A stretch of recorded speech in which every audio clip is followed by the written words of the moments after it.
হালকা শোনো, আমি যদি এবার ইলেকশনে জিতি তাহলে তুমি হবে এই এলাকার এমপি। চিন্তা করবেন না বস, থ্রেট দেও, সব ভেঙে চুরে ফেলার হুমকি দেও, পাবলিককে বুঝাও আমাকে ছাড়া অন্য কাউকে ভোট দিলে এর পরিণাম ভয়াবহ। ঠিক আছে বস। ওগো, তুমি নির্বাচন নিয়ে যেভাবে মাতামাতি করছো, আমার তো তোমাকে নিয়ে এখন ভয় লাগে। ভয়ের কিছু নাই, নেতা জিতলেই আমারও লাইফ খারাপ। তাও ভয় লাগে গো।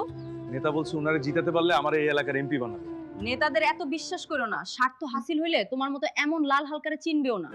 ভাইজান, আমগো নেতার বিরুদ্ধে গিয়ে নির্বাচনে দাঁড়াইছে রফিক মোল্লা, তাও আবার দেখলাম মাইক দিয়ে রাস্তায় প্রচারণা করতেছে। কি বলিস? ওই মোল্লার এত বড় সাহস! এখনই চল, ও শেষ আজকে। বলেন। প্রিয় দেশবাসী, আপনারা আমাকে ভোট দিন। আপনার একটি সাধারণ ভোট আমার কাছে মহামূল্যবান। ওই নেতা আছে ওই কংসে নেতা। এই মোল্লা, তোর এত বড় সাহস আমার নেতার বিরুদ্ধে নির্বাচনে দাঁড়াস?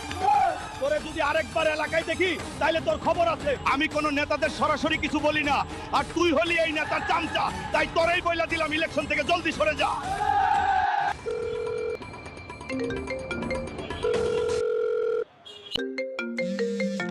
কি গো, সেই কতক্ষণ ধরে তোমার ফোন বাজছে?